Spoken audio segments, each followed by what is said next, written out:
Fala pessoal, tudo bem? Hoje eu quero falar sobre convocações, mas de uma forma diferente, que você ainda não viu aqui no YouTube, tenho certeza disso. Não quero soar arrogante, mas eu tenho muita convicção que esse vídeo vai mudar a sua maneira de falar, de ver como as convocações da seleção brasileira e de qualquer seleção do mundo são feitas. Eu vou trazer aqui por que eu acho tão difícil assim fazer uma lista de 23 convocados, quais dilemas tanto os treinadores quanto nós, quando fazemos nossas listas ideais, digamos assim, quais dilemas a gente passa e por que é tão difícil, por mais perfeita, por mais conhecedor que qualquer treinador, se a gente colocar o Guardiola no comando da seleção brasileira, dificilmente ele vai fazendo uma lista que agrade a maioria da população. Então eu vou tentar trazer toda essa reflexão, vocês vão entender melhor logo depois da vinheta.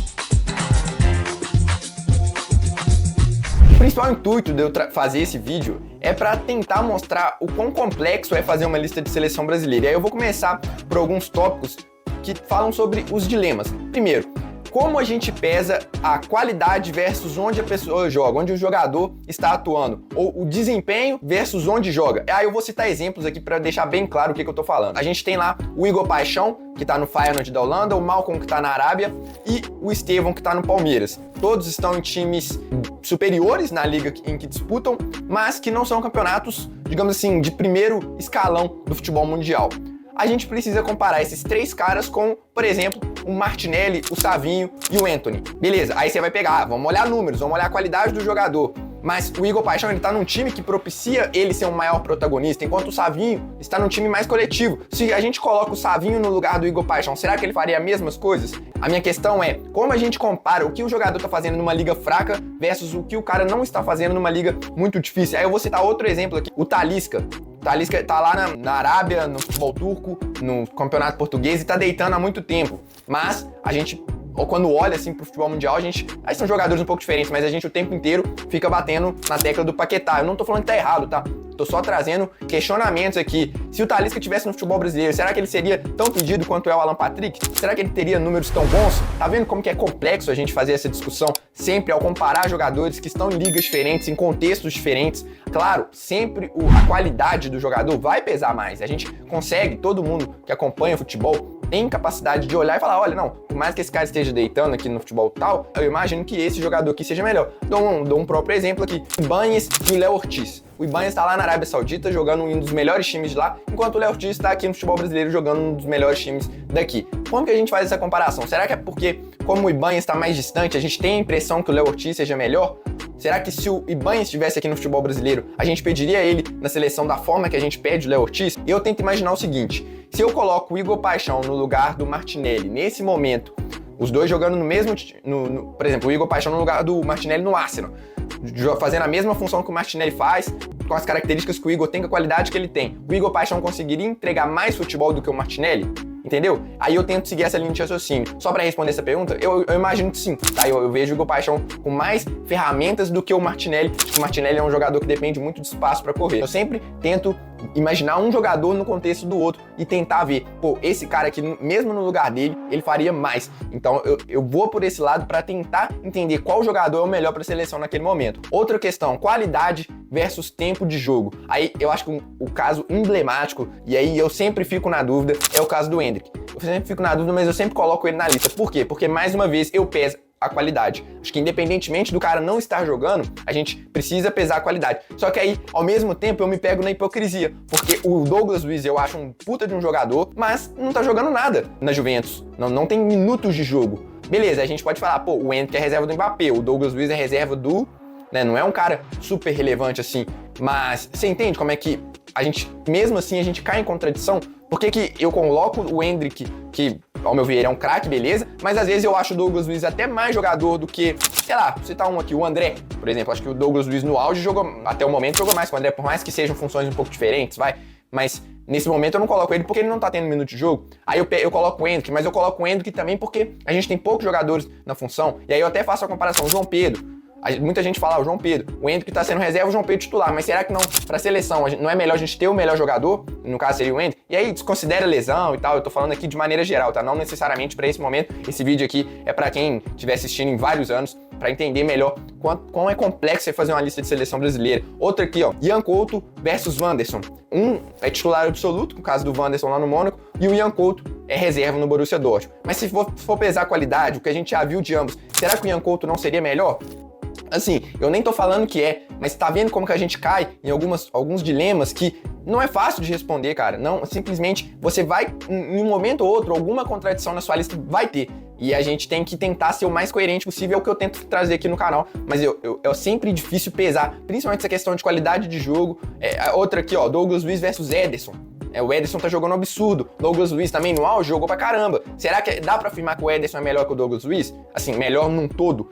Não sei, cara, de verdade, não sei mesmo, porque o Douglas Luiz até a temporada passada era o melhor meio-campista da Premier League, agora ele virou reserva, a gente descartou ele da seleção brasileira. E a gente, eu me incluo nessa, eu não coloco o Douglas Luiz na minha lista, porque também é aquilo, a gente pesa muito a qualidade, mas quando o cara não tem tempo de jogo nenhum, é difícil a gente fazer qualquer avaliação dele, o Endrick pelo menos entrava em alguns minutos, então é sempre tentar pesar as duas pontas, né? Quando é muito equiparado, vai acabar pesando o minuto de jogo, mas eu acho que, por exemplo, no caso do Endrick, ele é bem acima do João Pedro, por exemplo. Acho que o Endrick tem muito mais futebol.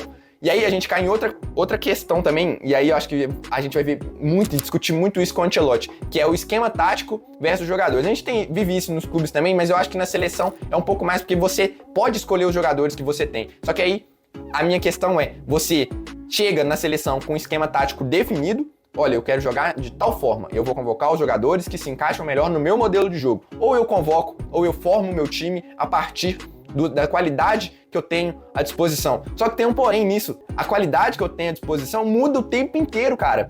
Hoje, a gente faz uma escalação da seleção brasileira com os melhores que não estão lesionados, só que daqui 2, 3 meses muda tudo, porque jogador se lesiona, a fase estava boa, agora não tá mais, o outro melhora, então isso muda o tempo inteiro. Então como que você acha um time ideal para a seleção brasileira, sendo que isso sempre tá mudando? Será que a gente precisa ter uma formação tática fixa, ou será que a gente pode mudar toda a data FIFA? Eu acho que o Ancelotti vai fazer isso. Trazendo aqui pro contexto da seleção brasileira. Eu imagino muito o Ancelotti mudando toda a data FIFA de acordo com aquilo que ele tem de melhor. Ele fala isso, né? Que lá no Parma, ou na Juventus, acho que foi na Juventus, né? Com o Zidane, ele queria encaixar o Zidane no modelo de jogo dele, quando na verdade ele entendeu que era o contrário. Ele precisava se adaptar ao que o Zidane era, porque o talento está sempre acima do esquema tático. Pelo menos é o que o Ancelotti acredita, e eu tenho muita convicção nisso também, e eu acho que ele vai fazer isso na seleção brasileira. Se nessa data FIFA, por exemplo, ele não tem o Vinícius Júnior e o Rafinha, ele vai adaptar o time da melhor forma sem os dois. Mas quando ele tiver os dois, vai ser outra parada, vai ser outro jogo, porque ele precisa privilegiar os melhores. Esse é o caminho? Ao meu ver, sim, porque você tem aí, ó, em 58, o Pelé e o Garrincha não eram titulares.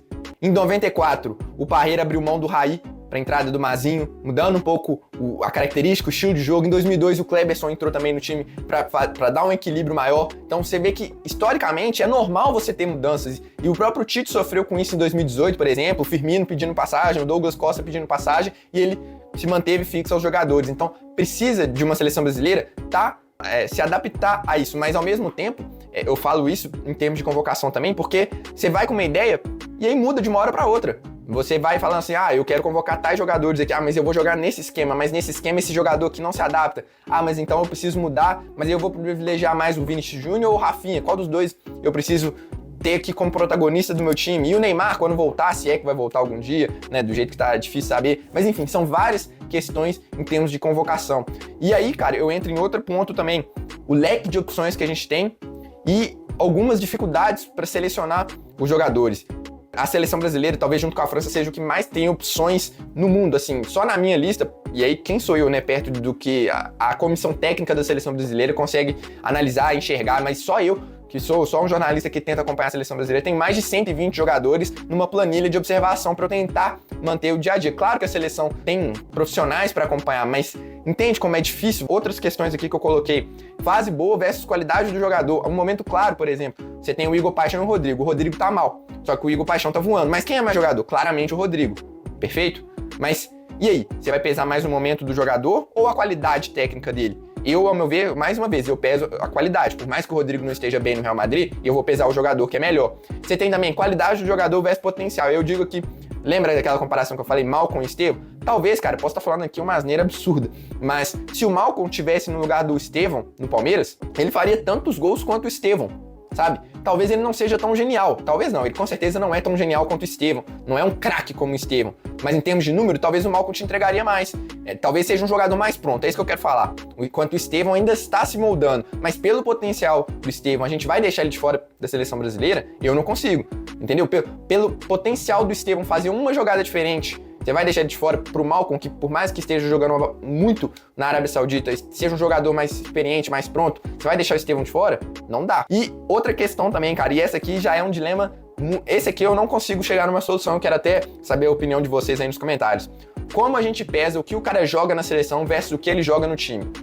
Porque tem claramente alguns jogadores que são de seleção, né? Você pega, assim, o Neymar, o Casemiro, o próprio Thiago Silva, de seleção que eu falo assim, né? Que jogam bem na seleção independentemente do técnico ou da formação tática. Esses caras, eles vão te entregar na seleção brasileira. Você tem alguns caras que, quando chegam na seleção, independentemente da fase do time, independentemente da fase da seleção, te entregam. Enquanto você tem outros que precisam de um contexto maior. De um modelo de jogo que propicia mais. Aí eu cito claramente o Vinícius Júnior, o Bruno Guimarães e entre outros, né, que a gente espera muito mais na seleção brasileira e ainda não entregaram. Mas como que a gente pesa isso? Então, porque o Vinícius Júnior não joga bem na seleção brasileira, a gente vai deixar ele de fora? Mas o Vinícius Júnior é o melhor jogador do mundo.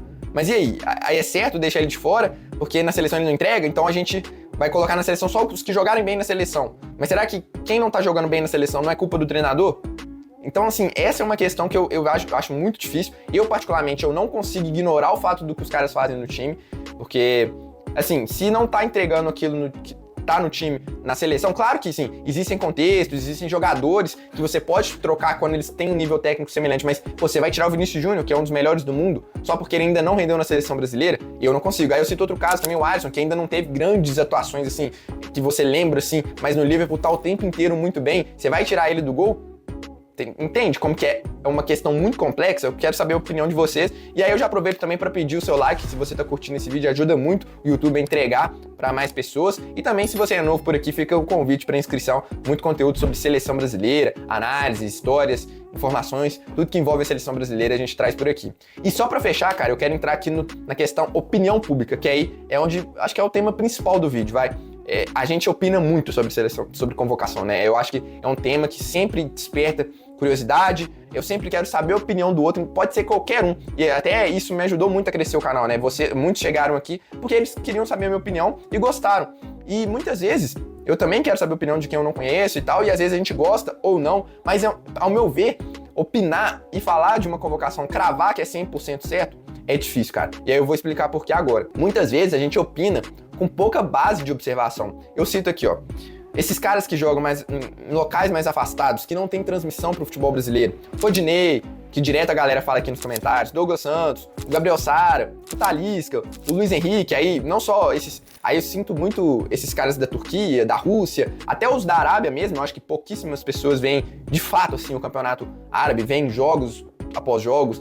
Até eu mesmo, cara. Porque, assim, também é impossível a gente ver toda a quantidade de jogos. Então, a gente se baseia muito em números, informações, opiniões de torcedores que acompanham aquele time pra saber se o jogador tá bem ou não. Mas acaba que, no fundo, não é a nossa opinião de fato. Não foi o que eu vi. Claro que muitos jogadores eu vi. Eu parei pra assistir melhores momentos, parei pra assistir um jogo completo, 2, 3, 4, pra ter uma base de comparação. Mas muitos, são mais de 100 jogadores. Muitos não, cara. É na base dos números dele, do que as pessoas que acompanham o time tá falando. Então não é a nossa opinião em si. Então quando a gente faz a lista, querendo ou não, independentemente de quem seja, a gente tem as nossas limitações. Claro que tem os jogadores que são unanimidades. Não vamos ser hipócritas aqui também. Claro que se o cara deixa, se amanhã ele faz a convocação, ele deixa o Vinícius Júnior, o Rafinha, o Gabriel Magalhães, o Bremer, o Militão, caras que estão assim... E aí, mais uma vez, esqueça a questão de lesões. Caras que estão muito acima, assim, que são unanimidades, é claro que a gente vai criticar. Eu mesmo critiquei várias convocações do Dorival, apesar de achar que, como um todo, elas foram positivas,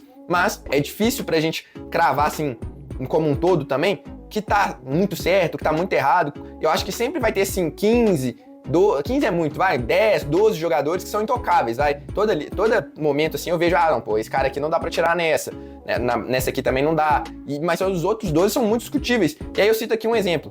Como que a gente, entre o Caio Henrique e o Alexandro, você consegue cravar quem é a melhor opção? Você que acompanha os dois a fundo. E eu não consigo, porque cada um tem uma qualidade técnica, que tem questões táticas, tem questões físicas, tem questões de encaixe com o time. como que você consegue? Eu não consigo, eu prefiro o Caio Henrique? Prefiro, porque ele tem mais qualidade técnica para apoiar. Mas tem gente que vai falar, não, mas o Alex não tem mais experiência, ele consegue defender melhor. Então você vê como que, às vezes, é um detalhezinho, questão pessoal, que você critica a lista do outro, porque você simplesmente não concordou com um detalhe que é muito pessoal, depende muito também do treinador. Outra coisa, falando em treinador, né? Quando a gente vai opinar, a gente esquece totalmente as experiências pessoais, né? Experiências prévias do treinador.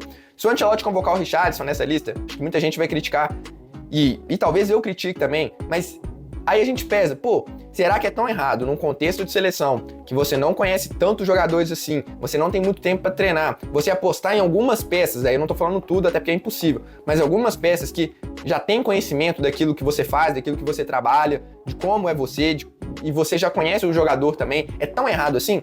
E por outro lado, a gente fala, vamos cortar aqui o Alisson, o Ederson, o Marquinhos, eu vejo muita gente criticando esses, né? De quem mais? O Bruno Guimarães, o próprio Vinícius Júnior. Pô, imagina o Ancelotti chegando num ambiente em que esses caras são tão respeitados, são líderes, referências para outros jogadores, tendo cortado eles assim sem motivo, sabe?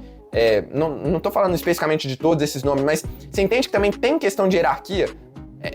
Assim, é difícil pesar isso, sim, é difícil, mas é isso que eu tô tentando trazer pra essa discussão aqui pro vídeo. É isso que eu tô tentando mostrar pra vocês. Como que, mesmo com estudo, a gente se coloca na condição de cravar algo. A gente coloca assim, não, pô, essa lista aqui tá muito errada, essa lista... Como eu disse, tem exceções, jogadores que não podem ficar de fora, mas muitas vezes é no detalhe, e por isso eu tomo muito cuidado na hora de analisar qualquer convocação. Acho que depende muito do que o treinador quer, das experiências dele, se ele vai pesar mais a qualidade técnica, se ele vai pesar mais o contexto, se ele vai pesar o encaixe, se ele vai pesar o momento, se ele vai pesar o potencial, se ele vai pesar a qualidade do jogador. É muito complexo fazer uma lista de seleção brasileira, mas enfim... Acho que era isso, né? É um vídeo um pouco diferente, talvez nem dê tanto acesso assim, mas eu achei importante trazer essa reflexão aqui pro canal, até pra vocês entenderem, assim, alguns caminhos que eu principalmente, tomo aqui no canal quando eu vou fazer a minha lista. Mas é claro que eu quero saber a opinião de vocês. Vocês acham que eu tô falando balela? O que vem na cabeça de vocês quando vocês escutam esse vídeo todo? E mais uma vez eu peço a sua inscrição, se você curtiu, e também o seu like, que ajuda muito. E tem um para aí também, ajuda pra caramba o canal a ser entregue pra mais pessoas. Eu fico por aqui, um abraço e até a próxima.